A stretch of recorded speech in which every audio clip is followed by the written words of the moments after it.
ನಮೋ ತಸ್ಸ ಭಗವತೋ ಅರ್ಹತೋ ಸಮ್ಮಾ ಸಂಬುದ್ಧಸ್ಸ.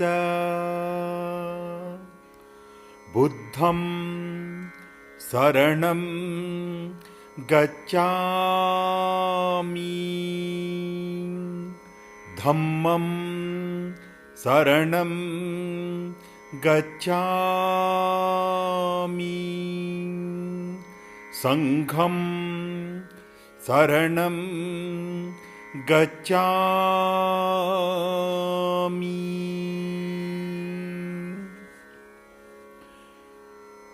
ಬೌದ್ಧ ಧರ್ಮದ ಮೂಲ ತಿರುಳು ಬುದ್ಧನ ಜಾತಕ ಕಥೆಗಳು. ಕ್ರಿಸ್ತಶಕ ಪೂರ್ವ 6ನೇ ಶತಮಾನದಲ್ಲಿ ಬುದ್ಧನಿಂದ ಆರಂಭವಾದ ಬೌದ್ಧ ಧರ್ಮ ದೇಶ ವಿದೇಶಗಳಲ್ಲಿ ವ್ಯಾಪಕವಾಗಿ ಪ್ರಸಾರಗೊಂಡಿತು. ಈ ಧರ್ಮ ಆರಂಭಗೊಂಡಾಗ ಭಾಷಾಲಿಪಿ ಆವಿಷ್ಕಾರಗೊಂಡಿರಲಿಲ್ಲವಾದುದರಿಂದ ಮೌಖಿಕವಾಗಿ ಬಾಯಿಂದ ಬಾಯಿಗೆ ಆಚಾರ್ಯ ಪರಂಪರೆಯಂತೆ ಹರಿದು ಬರುತ್ತಿತ್ತು. ಅಂತೆಯೇ ಬುದ್ಧ ನೀಡಿದ ಉಪದೇಶಗಳು, ವಾಣಿಗಳು, ಧಾರ್ಮಿಕ ಸಂವಾದಗಳು, ಭಿಕ್ಷುಗಳು ರಾಜರುಗಳೊಂದಿಗೆ ನಡೆಸಿದ ಸಂಭಾಷಣೆಗಳೆಲ್ಲವೂ ಬಾಯಿಂದ ಬಾಯಿಗೆ ಹರಿದು ಬರುತ್ತಿದ್ದವು. ಮುಂದೊಂದು ದಿನ ನಾನು ನೀಡಿರುವ ಉಪದೇಶಗಳನ್ನು ತಪ್ಪು ತಪ್ಪಾಗಿ ಗ್ರಹಿಸಿ ವಿವರಣೆ ವಿಶ್ಲೇಷಣೆಗೊಳಗಾಗುತ್ತವೆ ಎಂದು ಊಹಿಸಿದ ಗೌತಮ ತನ್ನ ವಾಣಿಯನ್ನು 4 ರೀತಿಯಲ್ಲಿ ಪರಿಶೀಲಿಸಬೇಕೆಂದು ತನ್ನ ಶಿಷ್ಯರಿಗೆ ಹೇಳಿದ ಮಾತನ್ನು ಮಹಾ ಪರಿನಿಬ್ಬಣ ಸೂತ್ರದಲ್ಲಿ ಉಲ್ಲೇಖಿಸಲಾಗಿದೆ. ಬೌದ್ಧ ಧರ್ಮವು ಭಾರತದಲ್ಲಿ ಹುಟ್ಟಿ ಉಚ್ಛ್ರಾಯ ಸ್ಥಿತಿ ತಲುಪಿ ಕಾರಣಾಂತರಗಳಿಂದ ಅದು ಭಾರತದ ನೆಲದಿಂದ ಬಹಿಷ್ಕೃತವಾಯಿತು. ಒಂದು ವಿಧದಲ್ಲಿ ಅದು ಒಳ್ಳೆಯದೇ ಆಯಿತು. ಅದರಿಂದಾಗಿ ಅದು ವಿಶ್ವವ್ಯಾಪಿಯಾಯಿತು. ಬೌದ್ಧ ಧರ್ಮ ವಿಶ್ವಧರ್ಮ ಎಂಬ ಹೆಗ್ಗಳಿಕೆಗೆ ಪಾತ್ರವಾಯಿತು. ಆಧುನಿಕ ವಿಜ್ಞಾನದ ಪಿತಾಮಹನೆಂಬ ಖ್ಯಾತಿಯ ಐನ್ಸ್ಟೀನರು ಬೌದ್ಧ ಧರ್ಮದ ಬಗ್ಗೆ ಆಡಿದ ಮಾತು ಇಂದಿಗೂ ಪ್ರಸ್ತುತ. Today the whole world is in need of global religion. Where do you find such a global religion? If at all you want to have a global religion, you have to go to the feet of Buddhism.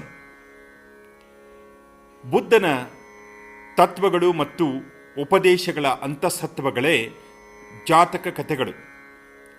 ಅವು ವಿವೇಕಪೂರ್ಣವೂ ವಿಚಾರ ಪರಿಪ್ಲುತವೂ ಆಗಿರುವ ಪಾಲಿ ಸಾಹಿತ್ಯ ಬಹುಮುಖಿ ಬದುಕಿನ ಸಹಜ ಚಿತ್ರಣವನ್ನು ಕೊಡುವುದರ ಮೂಲಕ ಜಾಗತಿಕ ಸಾಹಿತ್ಯದಲ್ಲಿ ವಿಶೇಷ ಸ್ಥಾನ ಗಳಿಸಿಕೊಂಡಿವೆ.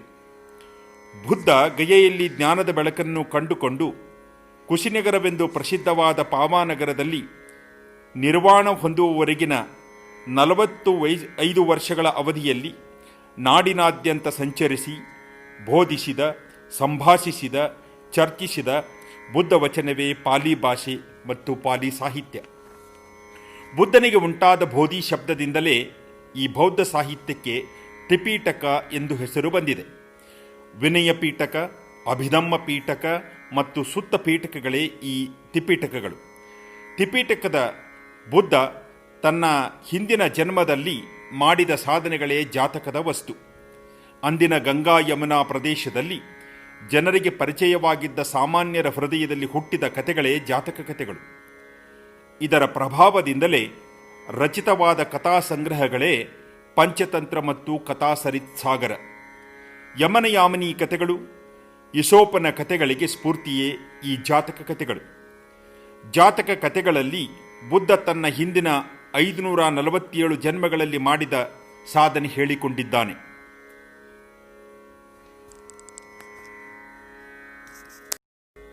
ಬುದ್ಧನ ಜಾತಕ ಕಥೆಗಳ ಕಥಾ ಮಾಲಿಕೆಯಲ್ಲಿ 2ನೆಯ ಕಥೆಯೇ ವಣ್ಣುಪಥ ಜಾತಕ. ಅಖಿಲಾಸೂನೋ ವಣ್ಣುಪತೆ ಕಣಂತ ಉದಂಗಣೆ ತತ್ತಪದಂ ಅವಿಂದಂ ಏವಂ ಮುನಿ ವೀರ್ಯ ಬಲೂಪಪನ್ನೋ ಅಖಿಲಾಸು ವಿಂದೇ ಹದಯಸ್ಸ ಸಂತೀಂ. ತಾತ್ಪರ್ಯವೆಂದರೆ, ಪ್ರಯತ್ನಶೀಲರಾದ ಜನ ಮರಳಿನ ಮಾರ್ಗದಲ್ಲಿ ಬಾವಿಯನ್ನು ತೋಡಿ ನೀರನ್ನು ಪಡೆದರು. ಅದೇ ರೀತಿ ವೀರ್ಯ ಶಕ್ತಿಯಿಂದ ಕೂಡಿದ ಮುನಿಗಳು ಪ್ರಯತ್ನಶೀಲರಾಗಿ ಮನಃಶಾಂತಿಯನ್ನು ಪಡೆಯಲಿ. ಅಖಿಲಾಸೂನು ಇತ್ಯಾದಿ ಈ ಧರ್ಮಕಥೆಯನ್ನು ಬುದ್ಧ ಸಾವತ್ತಿಯಲ್ಲಿ ವಾಸ ಮಾಡುತ್ತಿದ್ದ ಸಮಯದಲ್ಲಿ ಹೇಳಿದ. ಯಾರಿಗಾಗಿ? ಒಬ್ಬ ಪ್ರಯತ್ನಹೀನ ಭಿಕ್ಷುವಿಗಾಗಿ. ಇಂದಿನ ಕತೆ. ಬುದ್ಧ ಸಾವತ್ತಿಯಲ್ಲಿ ವಾಸಿಸುತ್ತಿದ್ದಾಗ ಅಲ್ಲಿಯ ಒಬ್ಬ ನಿವಾಸಿ ಕುಲಪುತ್ರ ಜೇತವನಕ್ಕೆ ಹೋಗಿ ಬುದ್ಧರ ಬಳಿ ಧರ್ಮೋಪದೇಶವನ್ನು ಕೇಳಿದ ಮತ್ತು ಪ್ರಸನ್ನಚಿತ್ತನಾಗಿ ಇಂದ್ರಿಯ ಸಂಬಂಧವಾದ ಕಾಮಗಳಲ್ಲಿ ದೋಷವನ್ನು ಕಂಡು ಅನಾಗರಿಕನಾಗಿ ಭಿಕ್ಷು ದೀಕ್ಷೆಯನ್ನು ಸ್ವೀಕರಿಸಿದ. 5 ವರ್ಷಗಳು ಕಳೆದ ಮೇಲೆ 2 ಮಾತೃಕೆಗಳು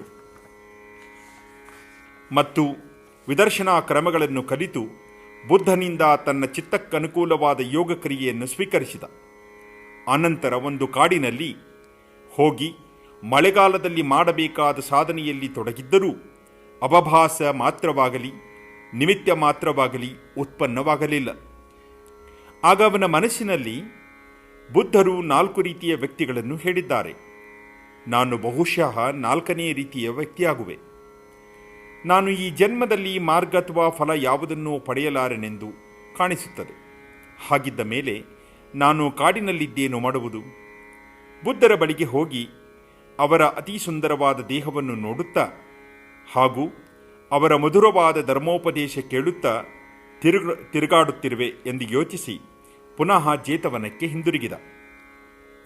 ಆಗ ಅವನ ಪರಿಚಿತರು ಹಾಗೂ ಮಿತ್ರರು, ಆಯುಷ್ಮಂತನೇ, ನೀನು ಶ್ರಮಣ ಧರ್ಮ ಪಾಲಿಸುವುದಕ್ಕಾಗಿ ಬುದ್ಧನಿಂದ ಯೋಗ ವಿಧಿಯನ್ನು ಪಡೆದುಕೊಂಡು ಹೋಗಿದ್ದೆ.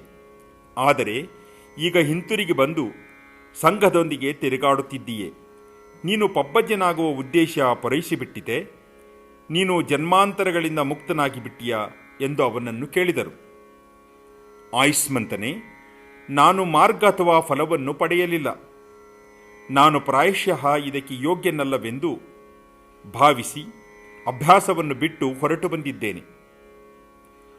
ಆಯುಷ್ಮಂತನೇ, ದೃಢ ಪರಾಕ್ರಮಿ ಉಪದೇಶಕನ ಧರ್ಮದಲ್ಲಿ ಪಬ್ಬಜ್ಜನಾಗಿ ನೀನು ಪ್ರಯತ್ನ ಮಾಡುವುದನ್ನು ಬಿಟ್ಟದ್ದು ಉಚಿತವಲ್ಲ. ಬಾ, ನಿನ್ನನ್ನು ತಥಾಗತರ ಬಳಿಗೆ ಕರೆದುಕೊಂಡು ಹೋಗುತ್ತೇವೆ ಎಂದು ಹೇಳಿ ಶಾಸ್ತ್ರ ಬಳಿಗೆ ಕರೆದುಕೊಂಡು ಬಂದರು. ಬಂಥೆ, ಈ ಭಿಕ್ಷುವು ಇಂಥ ಧರ್ಮದಲ್ಲಿ ಸಾಧುವಾಗಿ ಶ್ರಮಣ ಧರ್ಮ ಆಡುತ್ತಾ ಆ ಪ್ರಯತ್ನವನ್ನು ಬಿಟ್ಟು ಹಿಂತಿರುಗಿ ಬಂದಿದ್ದಾನೆ. ಆಗ ಗೌತಮ ಬುದ್ಧರು, ನಿಜವಾಗಿಯೂ ಬಂದುಬಿಟ್ಟಿಯಾ ಭಿಕ್ಷು? ನೀನು ಪ್ರಯತ್ನವನ್ನು ಸಡಿಲಗೊಳಿಸಿದೆಯಾ?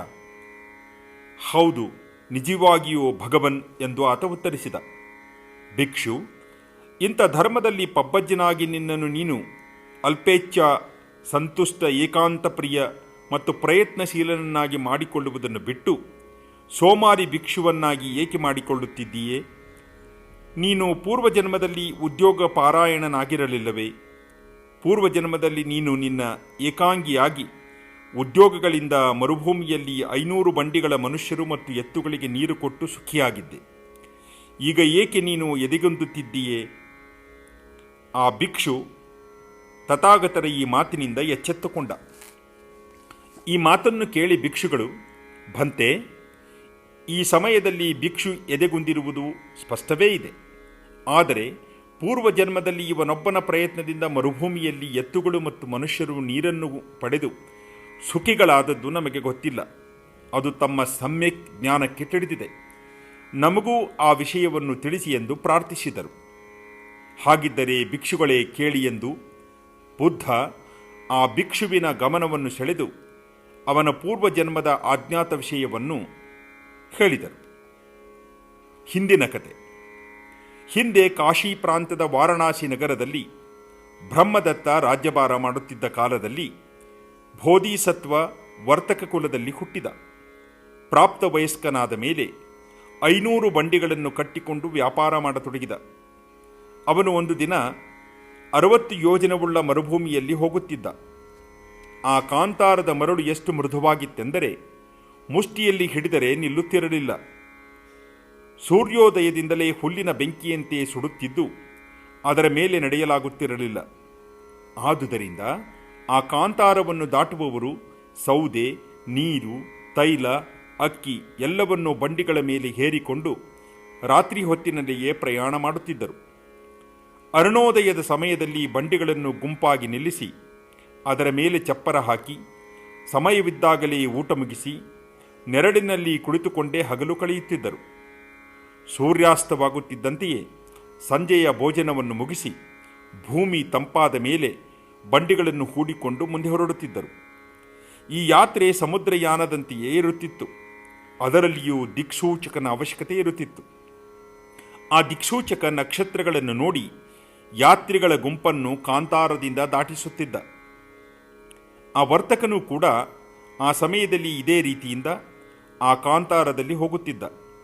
59 ಯೋಜನೆಗಳನ್ನು ದಾಟಿದ ಮೇಲೆ ಇನ್ನು ಒಂದೇ ರಾತ್ರಿಯಲ್ಲಿ ನಾವು ಈ ಮರುಭೂಮಿಯನ್ನು ದಾಟಿಬಿಡುತ್ತೇವೆ ಎಂದು ಭಾವಿಸಿ ಸಂಜೆ ಊಟ ಮುಗಿಸಿದ ಮೇಲೆ ಎಲ್ಲ ಸೌದೆ, ನೀರು ಮುಂತಾದವನ್ನೆಲ್ಲ ಬೀಸಾಡಿ ಬಂಡಿಗಳನ್ನು ಹೂಡಿಕೊಂಡು ಹೊರಟರು. ದಿಕ್ಸೂಚಕ ಮುಂದಿನ ಗಾಡಿಯಲ್ಲಿ ಆಸನವನ್ನು ಹಾಕಿಕೊಂಡು ಆಕಾಶದಲ್ಲಿನ ನಕ್ಷತ್ರಗಳನ್ನು ನೋಡುತ್ತಾ ಇತ್ತ ಕಡೆ ಹೊಡೆ, ಅತ್ತ ಕಡೆ ಹೊಡೆ ಎಂದು ಹೇಳುತ್ತಾ ಮಲಗಿದ್ದ. ಇಷ್ಟು ದೂರದ ತನಕ ಅವನು ನಿದ್ರಿಸದಿದ್ದ ಕಾರಣ ಆಯಾಸಗೊಂಡು ಮಲಗಿಬಿಟ್ಟ. ಎತ್ತುಗಳು ಹಿಂತಿರುಗಿ ಬಂದ ಹಾದಿಯನ್ನೇ ಹಿಡಿದು ಹೊರಟವು. ಅವರಿಗೆ ಅದು ತಿಳಿಯಲಿಲ್ಲ. ಎತ್ತುಗಳು ರಾತ್ರಿಯೆಲ್ಲ ನಡೆಯುತ್ತಿದ್ದವು. ದಿಕ್ಸೂಚಕ ಅರುಣೋದಯದ ಸಮಯಕ್ಕೆ ಎದ್ದು ನಕ್ಷತ್ರಗಳನ್ನು ನೋಡಿ ಬಂಡಿಗಳನ್ನು ಹಿಂದಿರುಗಿಸಿ ಎಂದು ಹೇಳಿದ. ಬಂಡಿಗಳನ್ನು ಹಿಂದಿರುಗಿಸಿ ಮತ್ತೆ ಸರಿದಾರಿಗೆ ತರುವ ಹೊತ್ತಿಗೆ ಅರುಣೋದಯವಾಗಿ ಬಿಟ್ಟಿತು. ಇದು ನಾವು ನಿನ್ನೆ ಬಿಟ್ಟಿದ್ದ ಬಿಡಾರ ಎಂದು ಜನರು ಗುರುತಿಸಿದರು. ನಮ್ಮ ಸೌದೆ, ನೀರು ತೀರಿ ಹೋಗಿವೆ. ಆದುದರಿಂದ ಇನ್ನು ನಮ್ಮ ಸರ್ವನಾಶ ಖಂಡಿತ ಎಂದು ಯೋಚಿಸಿ ಬಂಡಿಗಳನ್ನು ಬಿಚ್ಚಿ ಗುಂಪಾಗಿ ನಿಲ್ಲಿಸಿ ಮೇಲೆ ಚಪ್ಪರವನ್ನು ಎಳೆದು ಚಿಂತಿತರಾಗಿ ತಮ್ಮ ತಮ್ಮ ಬಂಡಿಯ ಕೆಳಗೆ ಉರುಳಿಕೊಂಡರು. ನಾನು ಧೈರ್ಯಗುಂದಿದರೆ ಎಲ್ಲರೂ ನಾಶವಾಗುವರು ಎಂದು ನಾಯಕ ಯೋಚಿಸಿ ಪ್ರಾತಃ ಕಾಲ ತಂಪಾದ ಸಮಯದಲ್ಲಿ ಅಲೆದಾಡುತ್ತಿರುವಾಗ ಗರಿಕೆ ಹುಲ್ಲನ್ನು ಕಂಡು ಈ ಹುಲ್ಲು ಕೆಳಗೆ ತೇವವಿರುವುದರಿಂದಲೇ ಬೆಳೆದಿದೆ ಎಂದು ಯೋಚಿಸಿ ಗುದ್ದಲಿಯನ್ನು ತರಿಸಿ ಆ ಜಾಗವನ್ನು ಇತರರ ಜೊತೆಗೆ ಅಗೆಯತೊಡಗಿದ. ಅವರು 60 ಮೊಳದವರೆಗೆ ಅಗೆದರು.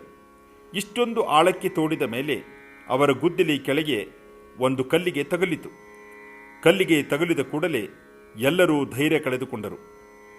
ಆದರೆ ಬೋಧಿಸತ್ವ ಆ ಕಲ್ಲಿನ ಮೇಲೆ ನಿಂತುಕೊಂಡು ಬಾಗಿ ಕಿವಿಕೊಟ್ಟು ಶಬ್ದಕ್ಕೆ ಗಮನ ಕೊಟ್ಟ. ಕೆಳಗೆ ನೀರು ಹರಿಯುವ ಶಬ್ದವನ್ನು ಕೇಳಿ ಮೇಲಕ್ಕೆ ಬಂದು ತನ್ನ ಕಿರಿಯ ಸೇವಕನನ್ನು ಕುರಿತು, ಮಗು, ನೀನು ಧೈರ್ಯಗುಂದಿದರೆ ನಾವೆಲ್ಲರೂ ನಾಶವಾಗಿ ಬಿಡುತ್ತೇವೆ. ನೀನು ಎದೆಗುಂದದೆ ಆ ಸುತ್ತಿಗೆಯನ್ನು ತೆಗೆದುಕೊಂಡು ಗುಂಡಿಯೊಳಕ್ಕೆ ಇಳಿದು ಆ ಕಲ್ಲನ್ನು ಒಡೆ ಎಂದು ಹೇಳಿದ. ಅವನು ಬೋಧಿಸತ್ವನ ಮಾತನ್ನು ಒಪ್ಪಿಕೊಂಡ ಮತ್ತು ಎಲ್ಲರೂ ಧೈರ್ಯ ಕಳೆದುಕೊಂಡಿದ್ದರೂ ಧೈರ್ಯಗೆಡದೆ ಕೆಳಗೆ ಇಳಿದು ಕಲ್ಲಿನ ಮೇಲೆ ಸುತ್ತಿಗೆಯಿಂದ ಹೊಡೆದ. ಕಲ್ಲು ಮಧ್ಯದಲ್ಲಿ ಒಡೆದು ಕೆಳಗೆ ಬಿದ್ದು ನೀರಿನ ಪ್ರವಾಹದಲ್ಲಿ ಬಿತ್ತು. ಅಲ್ಲಿಂದ ತಾಳೆ ಮರದ ಕಾಂಡದಷ್ಟು ಎತ್ತರ ನೀರಿನ ಧಾರಿ ಚಿಮ್ಮಿತು. ಎಲ್ಲರೂ ನೀರು ಕುಡಿದು ಸ್ನಾನ ಮಾಡಿ ಹಳೆಯ ಧೂರಿ ಮತ್ತು ಜೊತ್ತಿಗೆಗಳನ್ನು ಸೀಡಿ ಹುಗ್ಗಿಯನ್ನು ಬೇಯಿಸಿ ತಿಂದರು. ಎತ್ತುಗಳಿಗೂ ಮೇವು ತಿನ್ನಿಸಿದರು. ಅನಂತರ ಸೂರ್ಯಾಸ್ತವಾದ ಮೇಲೆ ನೀರಿನ ಹೊಂಡದ ಬಳಿ ಧ್ವಜವನ್ನು ಹೂಡಿ ಹೋಗಬೇಕೆಂದಿದ್ದ ಸ್ಥಳವನ್ನು ತಲುಪಿದರು. ಅಲ್ಲಿ ಅವರು ಸಾಮಾನುಗಳನ್ನು ಮಾರಿ 2ರಷ್ಟು 4ರಷ್ಟು ಲಾಭ ಗಳಿಸಿದರು. ಅನಂತರ ತಮ್ಮ ನಿವಾಸ ಸ್ಥಾನಕ್ಕೆ ಹಿಂದಿರುಗಿದರು. ಅಲ್ಲಿ ಆಯುಪರ್ಯಂತ ಬದುಕಿದ್ದು ಕರ್ಮಾನುಸಾರ ಪರಲೋಕವನ್ನೈದಿದರು. ಬೋಧಿಸತ್ವರು ದಾನಾದಿ ಪುಣ್ಯ ಕಾರ್ಯಗಳನ್ನು ಮಾಡಿ ಪರಲೋಕವಾಸಿಯಾದರು. ಬುದ್ಧ ಸಮ್ಯಕ್ ಸಂಬುದ್ಧ ಬುದ್ಧ ಪದವನ್ನು ಪಡೆದ ಮೇಲೆಯೇ ಈ ಕಥೆಯನ್ನು ಹೇಳಿ ಗಾಥೆ ಹೇಳಿದರು. ಶಾಸ್ತ್ರರು 2 ಕಥೆಗಳನ್ನು ಹೇಳಿ ತುಲನೆ ಮಾಡಿ ಜಾತಕದ ಸಾರಾಂಶವನ್ನು ಕಾಣಿಸಿದರು. ಹಿಂದೆ ಎದೆಗುಂದದೆ ಕಲ್ಲನ್ನು ಒಡೆದು ಜನಸಮೂಹಕ್ಕೆ ನೀರನ್ನು ಕೊಟ್ಟವನು ನನ್ನ ಕಿರಿಯ ಸೇವಕ ಚಕಪುಪಸ್ಥಾಯಕ, ಈಗ ಧೈರ್ಯ ಕಳೆದುಕೊಂಡಿರುವ ಈ ಭಿಕ್ಷುವೇ ಆಗಿದ್ದ.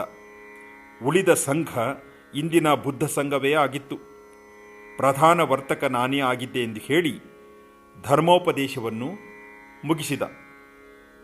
ಭವತು ಸಬ್ಬ ಮಂಗಲಂ.